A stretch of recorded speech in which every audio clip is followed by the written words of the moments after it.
Hola, les saludamos aquí desde Enfoque Público con este nuevo episodio de podcast que se llama Voz Pública. Ustedes sabrán que hace poco tuvimos una serie de cambios en este medio de comunicación y ahora, para abarcar muchos más temas, con la misma rigurosidad de siempre, pero también con la misma frescura, con lo que atendemos todas las cosas, decidimos hacer este cambio.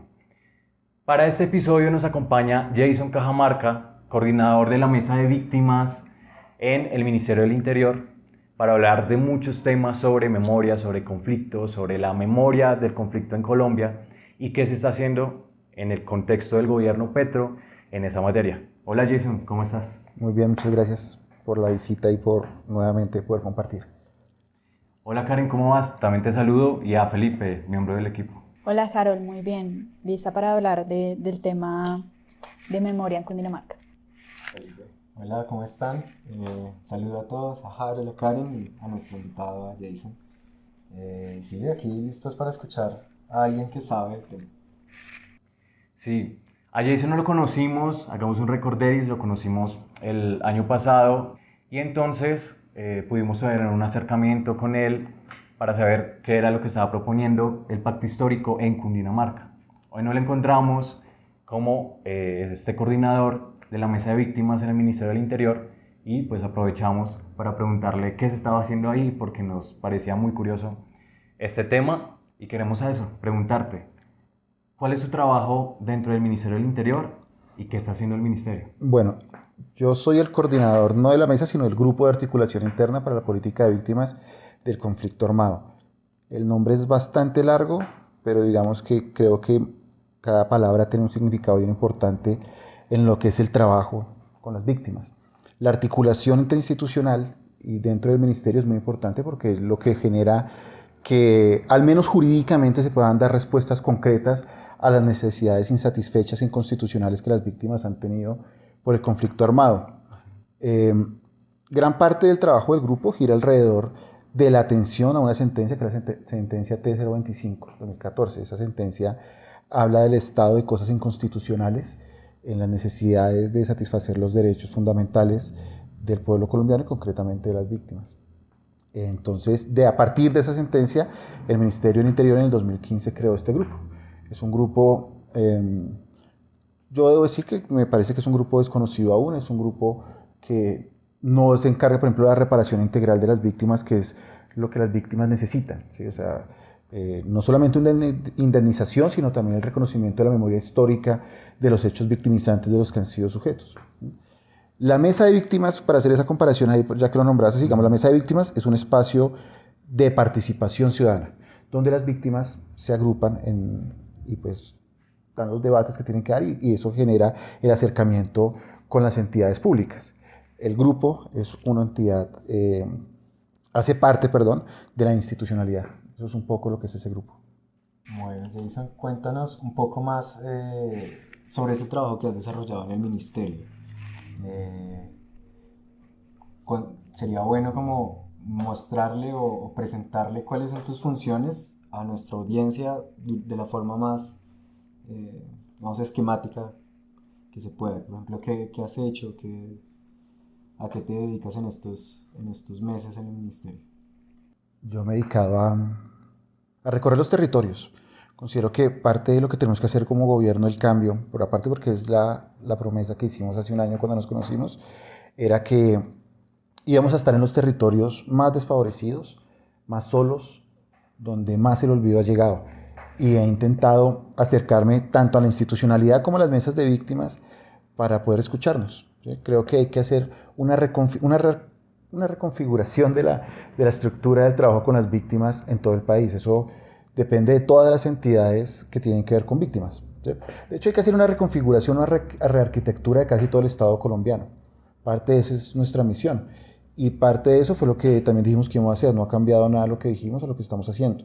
Entonces, el trabajo ha sido, hemos estado en la necesidad de acercarnos a estos municipios donde más la violencia se ha dado, que curiosamente también es donde más el olvido ha estado y donde menos las soluciones a las víctimas se presentan.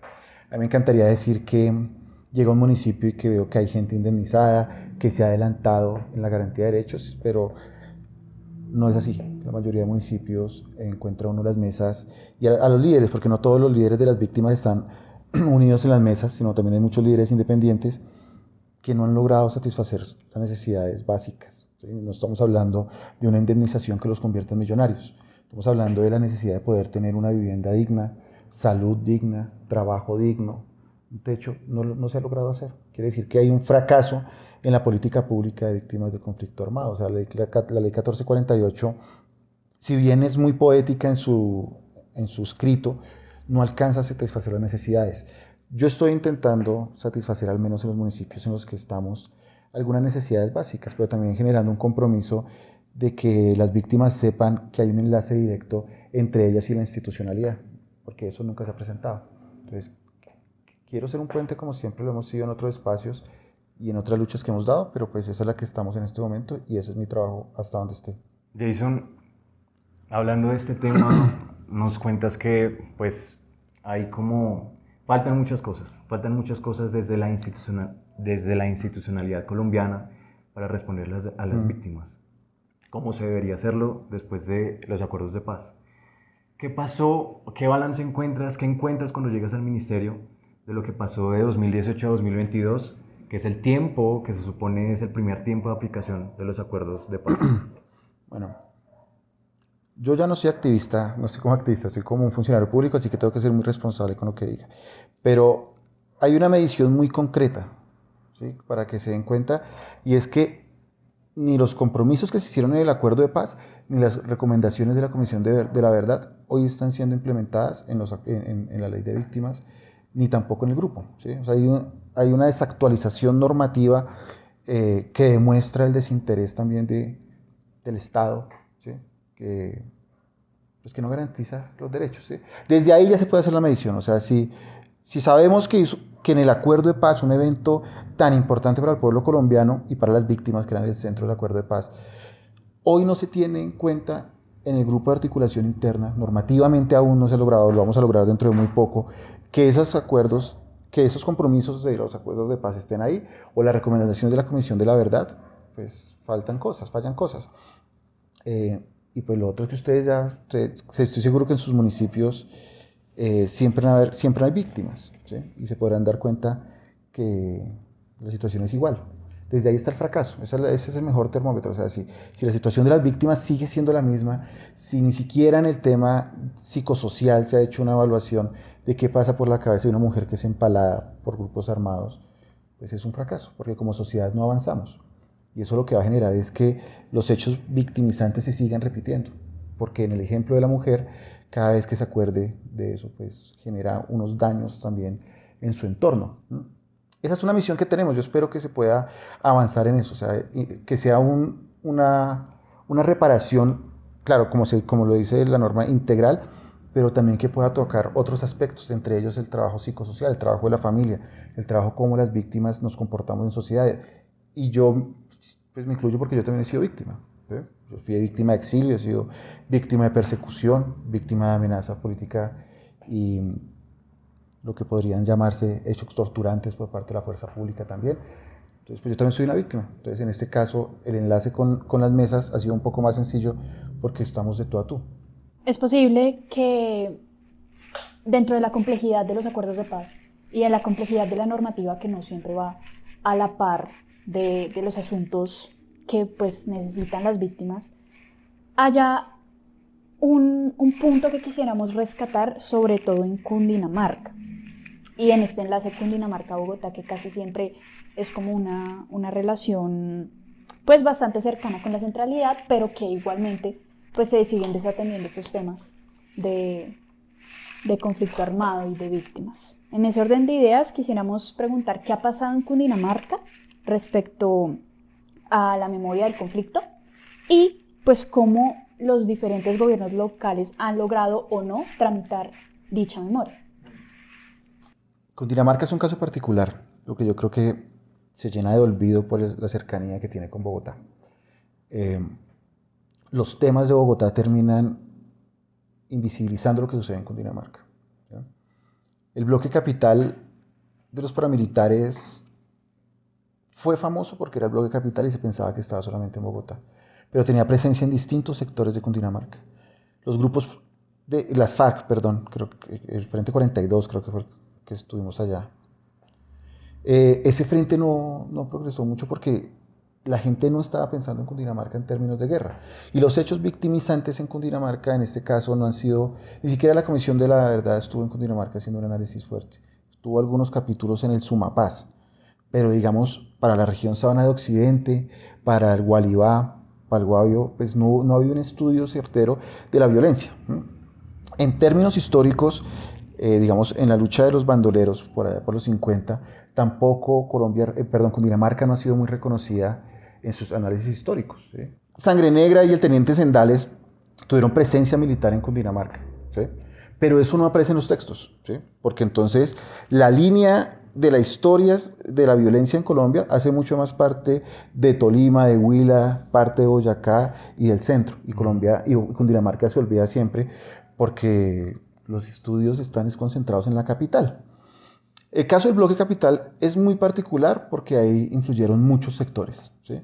Y es un tema que no se ha querido estudiar. Creo que soy de las pocas personas que habla del bloque capital y que en campaña incluso siempre anotaba pues, el daño que le hicieron a Cundinamarca, porque nosotros sufrimos personalmente y aparte la investigación de ese grupo, casi todos los textos que existen y todo lo que se ha investigado pues ha sido un trabajo que hemos desarrollado nosotros, particularmente yo.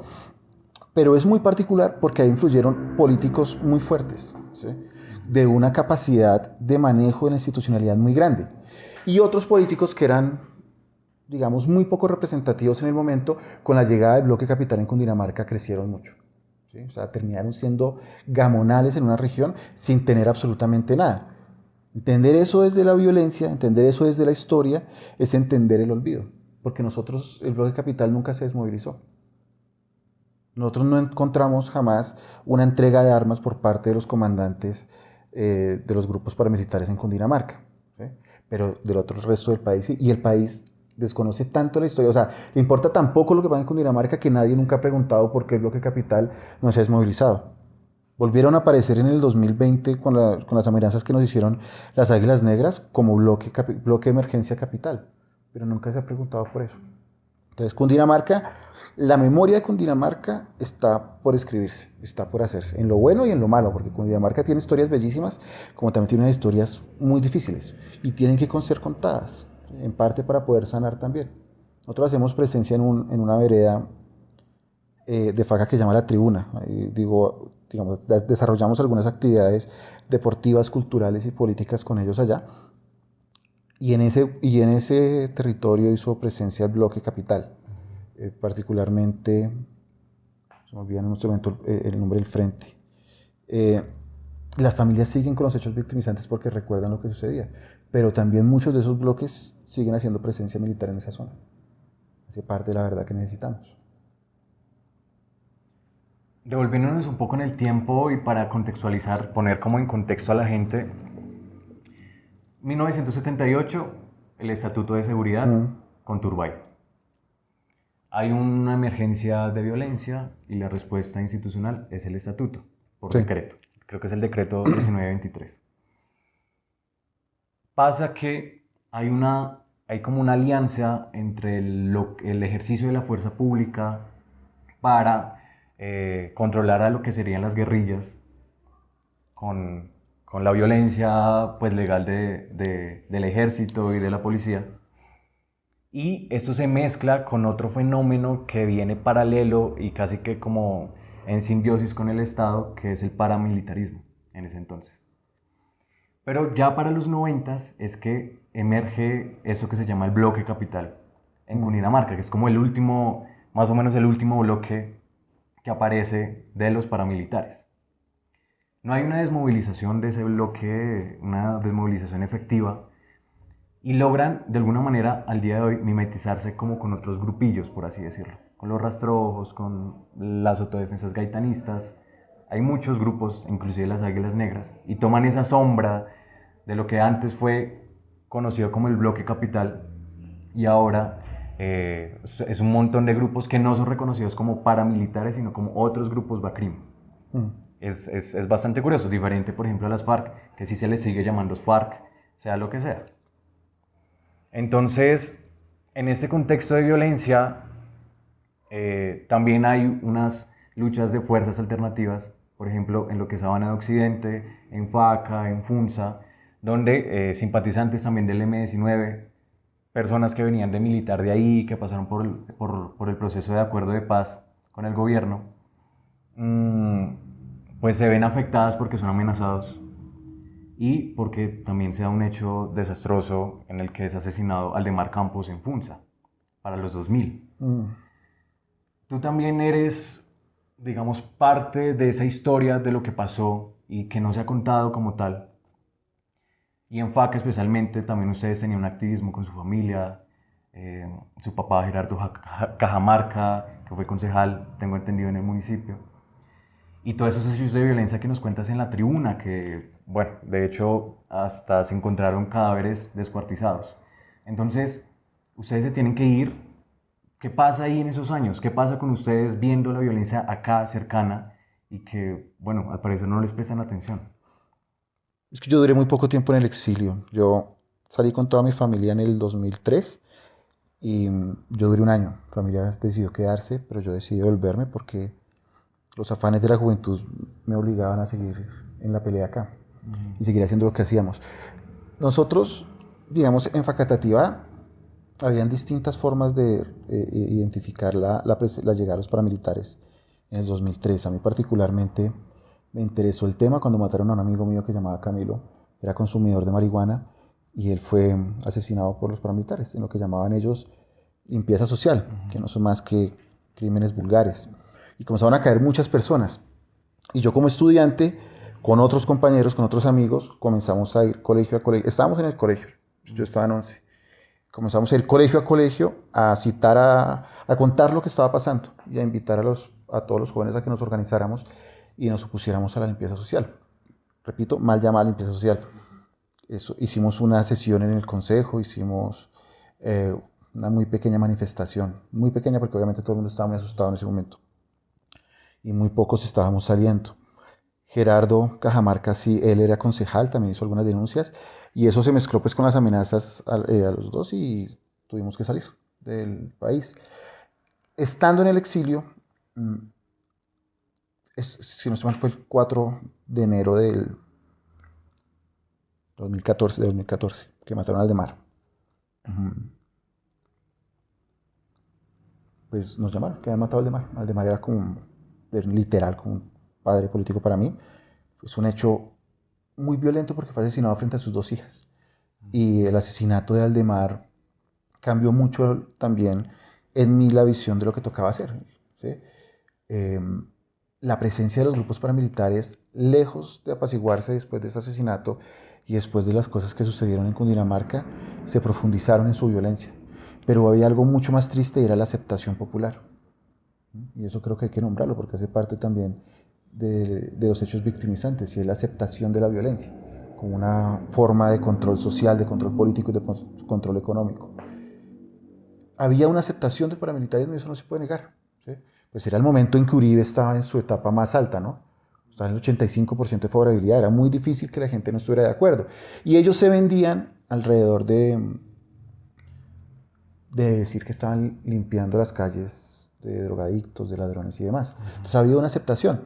Y cuando yo volví del exilio lo que encontré fue esa aceptación.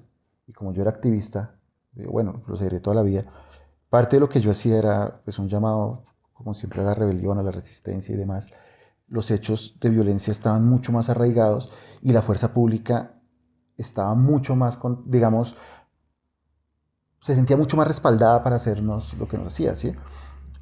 A mí me amenazó el mayor infante de la policía después de que nosotros hicimos una toma de la Virgen de la Roca y no le importó decirme frente a todo el mundo que me iba a matar. Cerró un bar, sacó a todo el mundo de un bar para dejarme a mí y decirme que me iba a matar porque yo estaba acompañando a unas niñas, la familia de unas niñas que habían asesinado.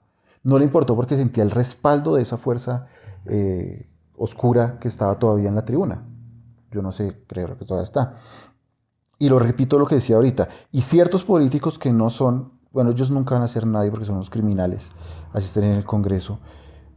Esos políticos crecieron de una forma muy rápida, muy acelerada, sin trabajo popular porque sentían ese mismo respaldo, ¿sí? Y hace parte, repito, del olvido y de la falta de memoria que tiene el pueblo de Cundinamarca y de la falta de atención que el Estado ha tenido en Cundinamarca en todos estos años.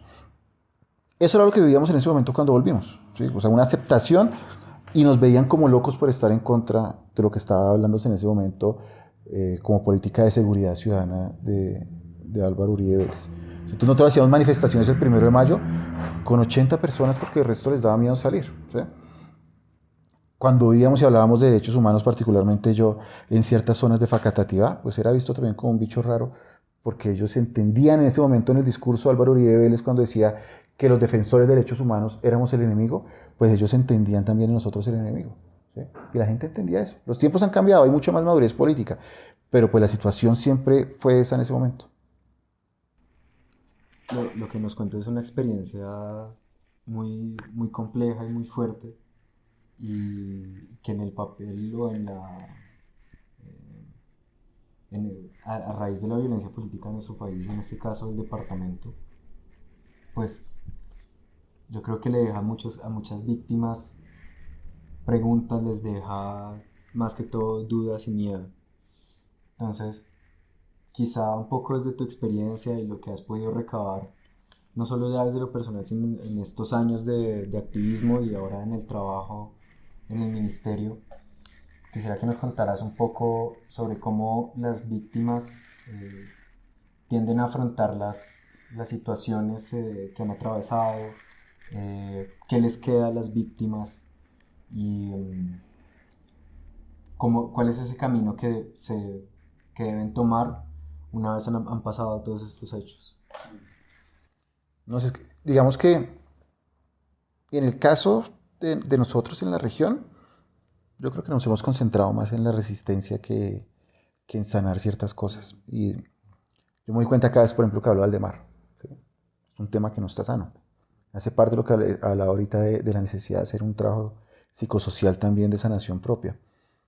Y cuando visito otros territorios, los movimientos de víctimas son muy fuertes, o sea, tienen mucho trabajo, particularmente siempre son mujeres, como en casi todos los escenarios políticos, pero son muy bacanas, ¿sí? Yo estuve la semana pasada en Valledupar y estuve en una mesa de trabajo donde se estaba hablando de temas de seguridad, ¿sí? Y todas contaron su historia y su hecho victimizante, casi todas habían sido violadas. Estaban en una mesa de 8 personas, habían otras mesas, yo estaba en una mesa de 8 personas. Esas compañeras contaron toda su historia, ¿sí? Algunas lloraban, una compañera le desaparecieron sus 2 hijos, ¿sí? Los pelados tenían 7 y 5 años, creo. Se los desaparecieron porque ella era una líder social. La coordinadora, quien es mi amiga Lidia, fue empalada, ¿sí? Por grupos al margen de la ley. Y todas contaron su historia, pero ninguna de ellas dijo que iba a dejar de luchar. O sea, en ningún momento dijeron, o sea, no más, ya me cansé porque me siguen amenazando, aparte porque todas siguen amenazadas, ¿no? Y la unidad de protección pues no es muy efectiva en su seguridad. Ninguna dijo eso. Estaban pidiendo mejores condiciones para su esquema de seguridad, incluso que le pagaran mejor a los escoltas. Eso era lo que estaban diciendo, pero ninguna dijo en ningún momento que iban a abandonar la lucha por la verdad ni la lucha por los derechos humanos, ¿sí? Y eso es lo que encontramos en todo lado. Un grupo de compañeros y particularmente compañeras, yo en eso hago un reconocimiento grandísimo cada vez que puedo, que estaban convencidas que la resiliencia, la solidaridad, el cambio y la búsqueda de oportunidades de un mejor país es el camino. Eso es lo que encuentra uno con las víctimas. Eso es lo que encuentra uno con víctimas. Lamentablemente hay gente que no entiende que la justicia es distinta a la venganza. Entonces hay compañeros que han matado, que han sido, no sé, que les han matado al papá o lo que sea, y se van para la guerrilla o se van para los paramilitares y sigue el círculo de violencia. Eso no, al final no es inteligente, ¿sí? Pero eso ya es cada vez menos. Siento que hoy las víctimas están tomando un camino distinto, que es el de conquistar derechos. En medio de todo es muy, muy memorable la actividad de las víctimas en todos estos campos de lucha tanto política como jurídica y pues social, que son al fin y al cabo las que mantienen iniciativas como Nuevas Personas en cabeza de estas unidades de memoria y víctimas del conflicto armado. Pero también existe a lo mejor un sector que o no ha vivido la violencia en carne propia o ha ignorado el fenómeno dentro de nuestro país. Y por lo mismo se genera como una amnesia generalizada que complica la situación y la perspectiva de estas víctimas. En ese orden de ideas, ¿cómo hacemos? ¿Qué hay que hacer para que esa amnesia desaparezca? ¿Cuál es el verdadero reto que se tiene a la hora de hablar de una política para las víctimas? Yo creo que hay que perder el miedo a que se aburran del discurso de justicia social. ¿Mm? Yo sé que a veces suena harto que nos pongamos solamente a hablar del tema, aunque no hablamos de muchas más cosas, ¿no? También nos gusta, no sé, bailar y tomar tinto, ver películas, pero parte de nuestro tiempo siempre está enfocada a la lucha por la conquista de derechos. Y hay que perder el miedo a que se aburran de eso, porque hay que convertirlo en costumbre, ¿sí? Como la dignidad, como la resistencia, muchas cosas hay que convertirlas en costumbre, pero para que la memoria de este país no se pierda, no podemos dejar de contar las historias. Son dolorosísimas en su mayoría. En su mayoría son. También hay unas historias muy bellas de personas que han sufrido hechos victimizantes, pero que han utilizado el arte para sanar. El caso de doña Bolivia en Buenaventura. Creo que alguna vez les contaré esto. En este momento es uno de los casos piloto que el grupo que coordino está sacando. El 19 de abril del 2015, los paramilitares citaron a 12 jóvenes en Buenaventura, en el barrio Punta del Este, y los asesinaron. Y sus familias, las madres, han tenido que durar todos estos años sin que haya un reconocimiento real a ellas. Hasta ahora lo estamos haciendo nosotros, tema que me enorgullece muchísimo porque para eso estoy acá y para eso los colombianos pagan impuestos, para que yo haga lo que tenga que hacer, ¿no? Entonces, reconstruir sus casas, conseguirles salud y demás, hace parte del reconocimiento a su lucha. Y la lucha de ellas las han dado alrededor de la poesía. Ellas no se fueron a generar más violencia contra los grupos criminales. Convirtieron todo su dolor y lo convierten todos los días en poesía. Cantan la vida, le cantan el amor, le cantan a sus hijos que fallecieron. Eso es lo más bello que tenemos como víctimas, particularmente ellas que hacen ese trabajo cultural. Y hace parte de ese ejercicio de memoria que tendrá que perdurar por muchos años. Yo quiero que la paz total se conquiste en Colombia. Es muy difícil, estamos hablando de negociar con la soberbia del ELN, estamos hablando de negociar con un dinero muy grande, o sea, una capacidad económica muy grande de las bandas criminales, pero hay que hacer el esfuerzo, porque los hechos victimizantes tienen que terminar. Esto que estamos viendo hoy, de que para donde yo vaya hay víctimas, en 40 años tiene que dejar de pasar, porque las víctimas, no tienen por qué haber víctimas del conflicto armado, porque el conflicto armado no tiene que estar. Eso hace parte del ejercicio de memoria, no solamente recordar lo que pasó, sino que nos sirva como una herramienta para superar los hechos de violencia hoy. Si nosotros no acabamos con la guerra, si no acabamos con la violencia, esto va a seguir igual, ¿sí? Y los que pierden son los pueblos de nuestro país, ¿sí? Las pequeñas poblaciones que no avanzan porque los recursos se van para la guerra, porque la preocupación de salir a la calle no permite que nos tomemos en un carnaval. Eso va a seguir pasando si nosotros no hacemos algo, ¿sí? Entonces, tenemos que recordar, tiene que ser un ejercicio, una dualidad ahí como de la memoria, pero al mismo tiempo cómo construimos la paz, cómo dejamos de llamar la violencia. Eso es, creo que las metas que tenemos. Es un muy buen momento, es un momento histórico que tenemos que aprovechar para eso. O sea, ante todo lo que está pasando igual hoy en día, porque hay unas cuestiones complicadas en el país, la respuesta, digamos, ante esos hechos de violencia es avanzar en la paz, avanzar en reparación, en reconocimiento, Sí, en reparación, y también en una paz que sea firme, que esté consolidada, que haya una disposición realmente para la paz, no como quizás alguna vez se trataba con eufemismos en un gobierno pasado, paz con legalidad, para hablar de otra cosa que no era la paz. Vea, la paz no es la entrega de unos fierros viejos, como siempre hemos dicho nosotros, y como estoy seguro todos estamos de acuerdo. La paz es que la reforma a la salud pase y todos los ciudadanos en Colombia tengan derecho a la salud y que los pelados se dejen de morir y los adultos mayores se dejen de morir en los puertos de los hospitales. Eso hace parte también de quitarle la hegemonía a los capitales financieros, ¿sí? Hay que quitarles ese poder económico para que haya una distribución y el servicio de salud sea mejor prestado. Eso permite que no haya tampoco violencia en las casas por medio del desespero. Necesitamos una reforma laboral para que nuestros trabajadores y nosotros como clase obrera tengamos un salario digno, ¿sí? Un contrato digno, no contratos de prestación de servicios que han perjudicado la economía de las familias. Y hoy el pueblo colombiano, la gran mayoría están contratados por contratos de prestación de servicios. La reforma pensional para que los adultos mayores, pues yo siempre doy un ejemplo, ¿no? Pero uno encuentra siempre los adultos mayores en los municipios, es en las plazas vendiendo chance, vendiendo dulces, cuando deberían estar disfrutando pues, de una pensión. Eso hace parte de la conquista de la paz y es el entregarle al pueblo colombiano los derechos que de por sí tiene. O sea, el Estado colombiano tiene la obligación de entregarle eso al pueblo colombiano. No se ha hecho. Nosotros estamos intentando hacerse.